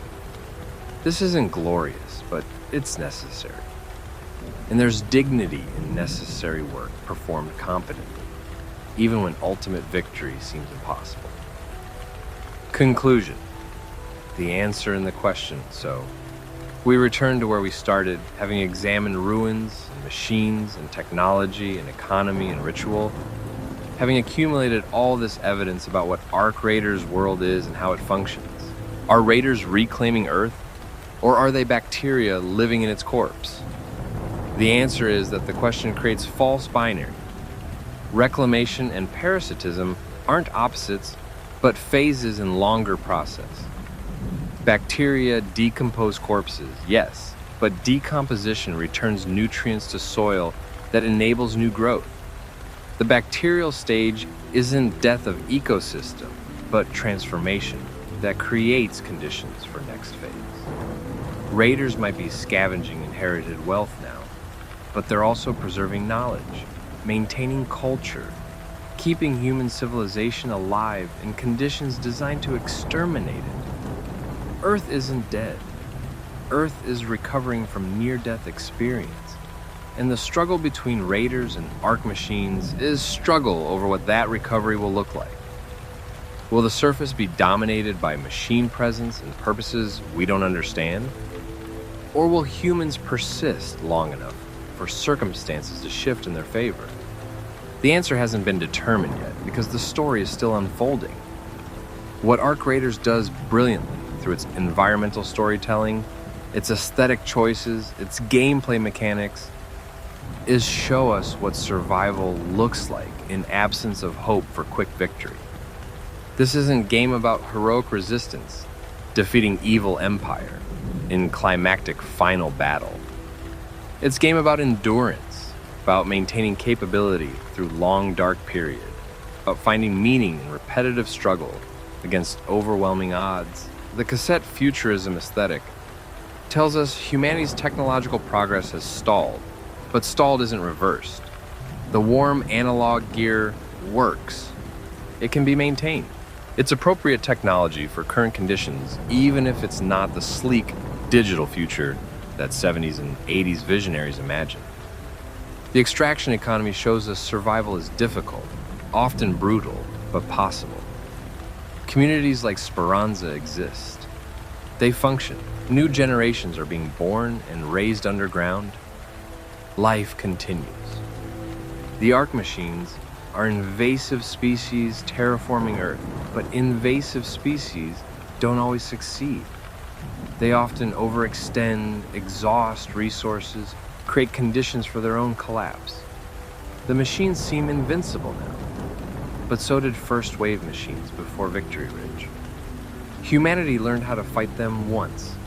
They're learning how to fight second wave machines now. Each generation adapts to new challenges, and adaptation is survival's most powerful weapon.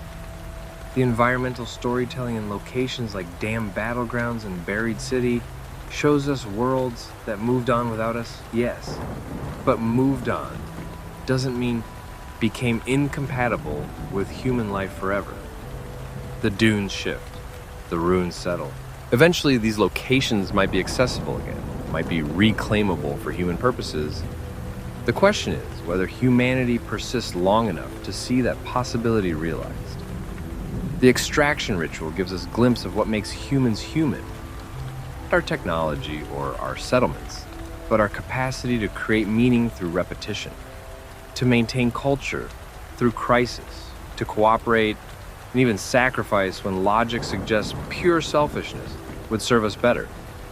Every time Raiders go topside, they're proving that humanity hasn't surrendered, hasn't accepted extinction as inevitable.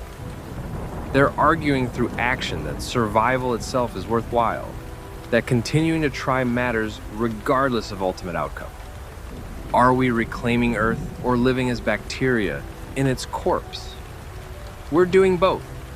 We're scavenging what remains of dead civilization while slowly, imperceptibly, building foundation for living civilization that might emerge in future if we persist long enough.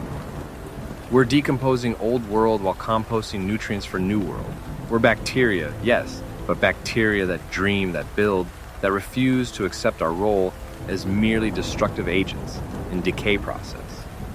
The machines want Earth for their purposes. Humanity wants Earth for ours. Neither side has won yet. The Rust Belt remains contested territory where both species clash repeatedly, testing each other, learning each other's weaknesses, evolving tactics and technologies in response to each other's adaptations. This is what war looks like when neither side can achieve decisive victory. Endless grinding struggle where success is measured not in territory gained, but in territory held. Capability maintained. One more generation surviving to continue the fight. Ark Raiders doesn't promise that humanity will win. It doesn't even promise that victory is possible, but through its mechanics, its aesthetics, its environmental storytelling, it argues that persistence matters, that continuing to try is itself a form of resistance, that bacteria living in corpse might eventually transform that corpse into soil where new life can grow. The economy of dust doesn't accumulate wealth, but dust can become earth, and earth can become foundation. So raiders keep extracting. They keep bringing back seeds and gun parts and medical supplies. They keep maintaining their cassette futurism gear, those warm analog systems that still work even though they shouldn't. They keep descending into Speranza, trading with Celeste, upgrading their workshops, preparing for next run topside. They keep performing the ritual, the pilgrimage, the journey into Otherworld and back, and Earth keeps turning. The dunes keep shifting. The ruins keep settling. The machines keep patrolling. And underneath it all, in darkness where machines can't easily reach, human communities persist. Imperfect, struggling, sometimes betraying each other over scraps, but alive. Still alive. Still human. Still refusing to die quietly. Maybe that's not reclamation yet. Maybe it's just stubbornness. Organisms persisting past their extinction date through sheer refusal to accept the inevitable. But stubbornness has evolutionary value. The species that survives isn't always the strongest or smartest. Sometimes it's just the one that refused to stop trying, that kept adapting and persisting and making do with whatever remained until circumstances finally changed in its favor. The weight of inheritance. There's one final element we need to examine before we close. What Ark Raiders says about inheritance. About what we owe to previous generations and what we owe to those who come after. Because the game's entire structure is built around this question of intergenerational debt and responsibility. The pre-collapse generation built the dams, the buried cities, the tube networks, the spaceports. They created LoreEnce and presumably thousands of other androids. They developed the technology that Raiders now scavenge. They achieved level of civilization that current survivors can barely maintain, let alone replicate. And then they destroyed it through environmental catastrophe, through the selfish choices that led to the collapse. The Exodus generation, the wealthy elite who escaped Earth, inherited that technology and took it with them into space. They had access to humanity's greatest achievements, the most advanced spacecraft and manufacturing and scientific knowledge. And they used that inheritance to abandon everyone else, to flee dying planet rather than attempt to save it, to draw a line between worthy and unworthy lives, and then leave the unworthy to die. The first wave generation, survivors who endured the collapse and lived through the darkness, inherited ruins and fragments. They received no help from those who left, no support from those who possessed resources to provide it. They had to rebuild from virtually nothing, developing new technologies from salvage materials, relearning skills that had been lost, creating communities in underground spaces never designed for permanent habitation. And they succeeded enough to create the Age of Sunrise, to begin genuine recovery. The second wave generation, the current Raiders and residents of Speranza, inherited that recovery and then lost it again when Ark machines arrived. They received a world that was healing, settlements that were growing, hope that humanity might reclaim the surface. And then the machines came and took it all away, forcing survivors back underground, turning recovery into retreat, transforming hope into desperate maintenance of status quo. What does the current generation owe to those who came before? The pre-collapse generation created wonders, but also catastrophe. Should survivors honor their achievements or condemn their failures? The Exodus generation possessed the means to help but chose not to. Should current humanity dream of reunion with space colonists or plan for revenge? The first wave generation fought and died to give second wave generation breathing room. Should the current Raiders feel obligated to continue that fight? Or is survival itself sufficient honor to their memory? And what does the current generation owe to those who come after? Every Raider who extracts successfully is maintaining infrastructure, that keeps Speranza functional for another day. That's gift to next generation. Time, resources, continued existence. But they're also passing on depleted world. Salvage picked cleaner with each extraction. Knowledge degraded with each death. Hope diminished with each year of Ark occupation that shows no sign of ending. The children being born in Speranza now will inherit even less than current generation did. They'll grow up entirely underground, never experiencing natural daylight, knowing surface only through stories. The technological knowledge being preserved is fragmentary at best. The resources available for their use will be fewer. They're inheriting debt without corresponding assets, crisis without resources to resolve it. This creates ethical dilemma at heart of extraction gameplay.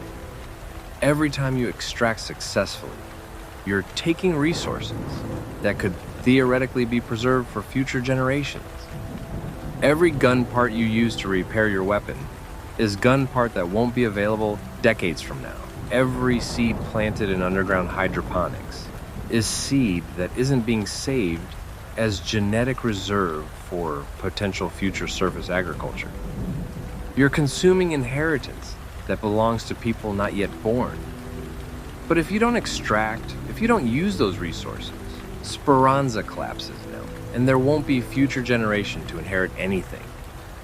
The dilemma is impossible. Use resources and potentially doom future through depletion, or preserve resources and definitely doom future through immediate collapse. There's no good choice, only less bad choices, and even those aren't clearly defined.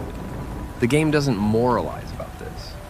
It doesn't punish you for using resources or reward you for conservation. It simply presents the situation and lets you make choices within constraints that don't allow for perfect solutions. This is ethical maturity rare in games. Recognition that real moral dilemmas don't have clear right answers, that sometimes you're choosing between different types of failure rather than success versus failure. Lance represents an interesting case of inheritance. He's pre-collapse technology, sophisticated AI that current generation can't replicate or fully understand. He's living inheritance, physical connection to world that existed before everything fell apart. But he has no memory of that world, no knowledge to pass on about how he was created or what purposes he was designed for. He's inheritance without instruction manual, valuable but mysterious. What should Speranza do with Lance? Study him, trying to understand principles behind his construction, even if that study might damage or destroy him. Protect him as irreplaceable artifact of lost civilization. Use him as community member without worrying about larger implications. Each approach represents different understanding of what inheritance means and how it should be treated. The same question applies to every piece of pre-collapse technology Raiders extract. Is it tool to be used until it breaks? Value extracted without concern for preservation? Or is it artifact to be studied and maintained, preserved for future generations who might have better capacity to understand and replicate it? The extraction gameplay doesn't force you to make this choice explicitly, but the question lurks beneath every looting decision. The silence between waves, there's something else embedded in the timeline that deserves attention, the 20 to 30 year gap between first and second waves. That's an entire generation, people born after first wave ended who grew up during a period of relative peace before second wave arrived. What was their experience like? What did they believe about the world and humanity's place in it? Celeste represents this generation. She lost her parents during first wave, spent her childhood and adolescence as nomad, and then helped establish Speranza before second wave hit.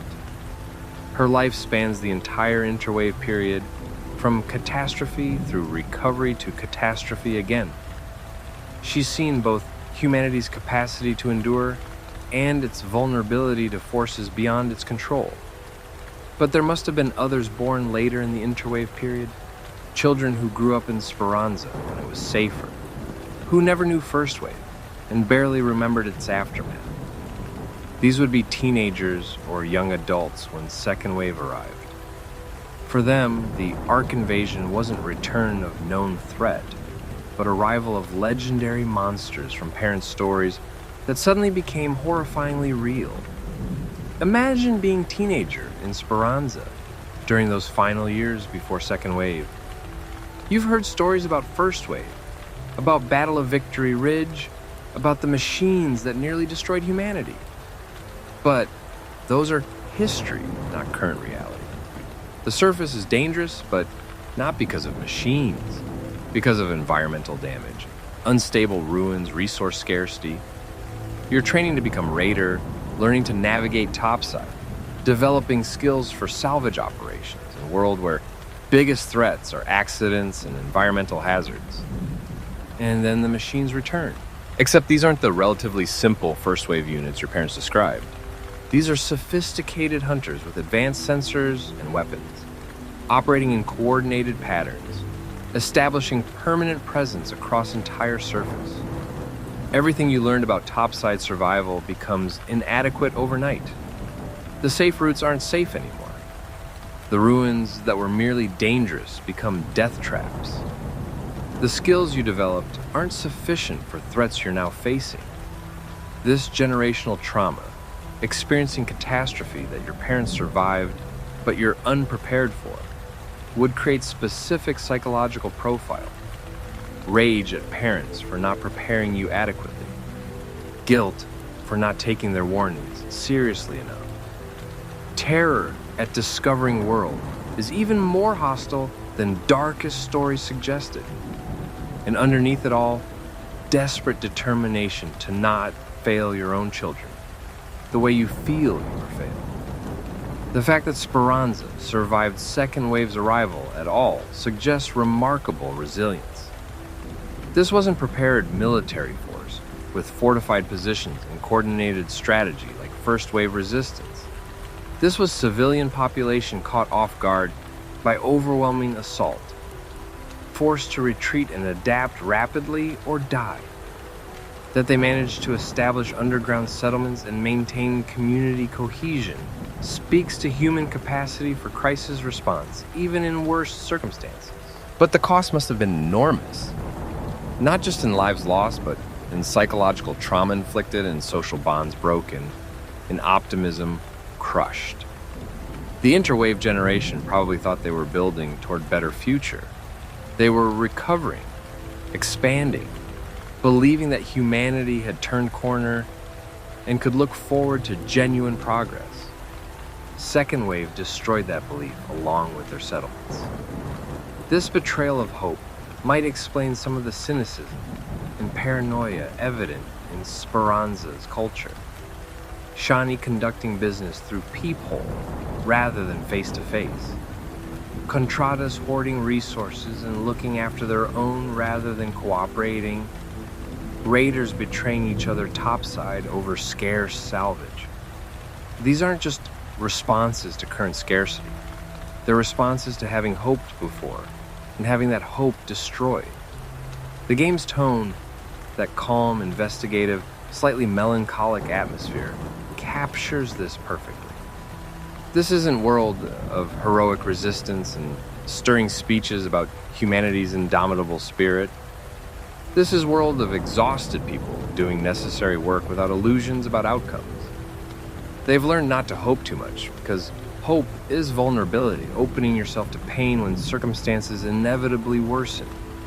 Better to expect nothing and be surprised by any small victory than to expect victory and be crushed by inevitable defeat. Yet they continue anyway. That's the paradox at heart of Ark Raiders' world. These people have every reason to surrender, to give up, to decide that persistence isn't worth the cost. But they don't. They keep extracting, keep maintaining, keep birthing new generations who will face same struggles. Not because they believe they'll win, because they refuse to accept that losing is inevitable. There's a difference between optimism and refusal to surrender, and Ark Raiders understands that difference deeply. The final question. So we've examined everything: the ruins, the machines, the technology, the economy, the ritual, the inheritance, the hope and despair, and stubborn persistence that defines human survival in this world.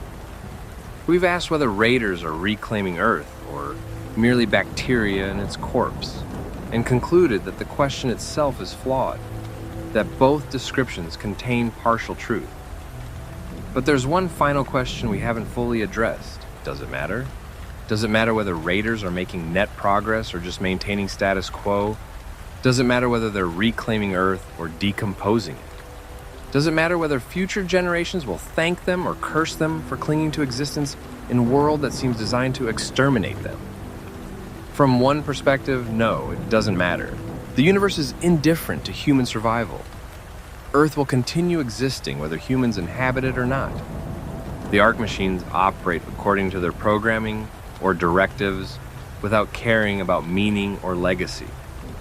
Extinction is a natural process that happens to nearly all species eventually. Human persistence is, from a cosmic perspective, irrelevant. From another perspective, yes, it matters desperately. Because meaning isn't objective quality of universe, but subjective creation of conscious minds. Things matter because we decide they matter. Human survival matters because humans exist to care about it. The struggle to maintain Speranza, to extract resources, to preserve knowledge, these matter because raiders have decided they matter. Because Celeste and Lance and Shawnee and all the unnamed residents of underground settlements wake up each day and choose to continue rather than surrender. This is what separates humans from machines most fundamentally. Ark units execute directives efficiently, but without understanding why those directives exist or whether they're worthwhile. They're sophisticated but empty. Humans create purpose through consciousness, through choice, through insistence that survival and community and knowledge transmission are worthy goals, even absent external validation. The extraction ritual becomes religious practice, precisely because it transforms meaningless mechanical actions into meaningful human choices. You're not just grabbing loot, you're performing active defiance against forces trying to exterminate you. You're not just running from Ark machines, you're proving your continued existence matters enough to risk death for. You're not just returning to Speranza with seeds and gun parts. You're bringing gifts to community, strengthening social bonds, participating in shared project of collective survival. Ark Raiders ultimately argues that meaning is always created rather than discovered, that purpose is choice rather than fact, that what matters about human existence is simply that humans exist and choose to continue existing. This might seem like a small philosophical claim, but it's actually revolutionary in context of game about post-apocalyptic survival. Most post-apocalyptic fiction searches for meaning in grand narrative. Humanity will rebuild, will defeat the invaders, will reclaim their place in world. Ark Raiders dispenses with that grand narrative. There's no prophecy promising victory. No hidden weakness in Ark machines that will let humans win decisively.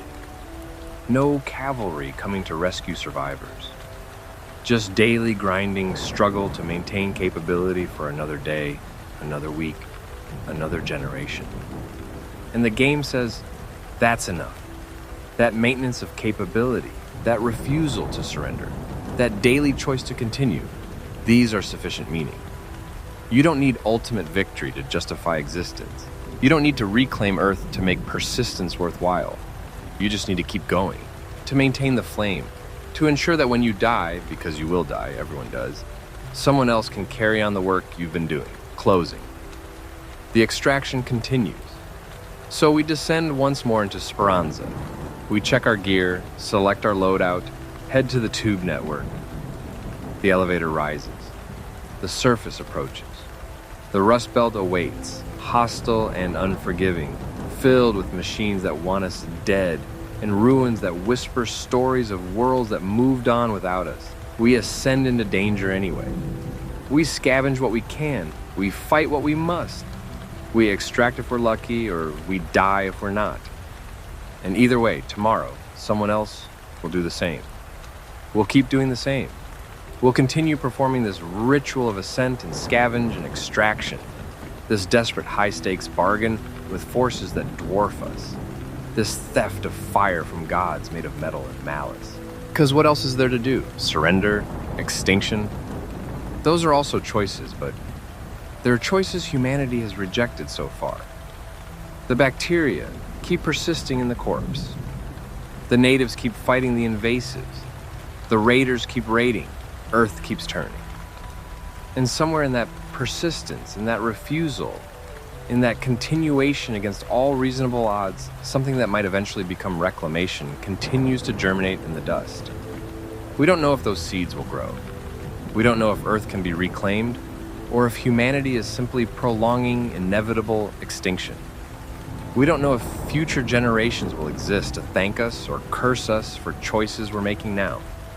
But we know this: today, humans survived.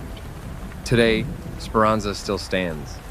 Today, raiders went topside, and some of them came back with resources that will keep the lights on for one more day. Today, someone planted seeds in underground garden. Today, someone repaired weapon that will protect them tomorrow. Today, someone told story in cantina that will be remembered next week. Today, humanity persisted. And tomorrow? Tomorrow we'll do it again. We'll keep extracting, keep maintaining, keep refusing to accept that extinction is inevitable. We'll keep performing the ritual, honoring the inheritance we received, however inadequate it might be, preserving what we can for generations who might never exist but might possibly eventually, against all odds, survive. The Ark machines patrol the surface. The underground settlements huddle in darkness. The Cassette Futurism gear holds together with duct tape and determination. The economy of dust converts inherited wealth into temporary survival. The extraction ritual transforms mechanical action into meaningful choice.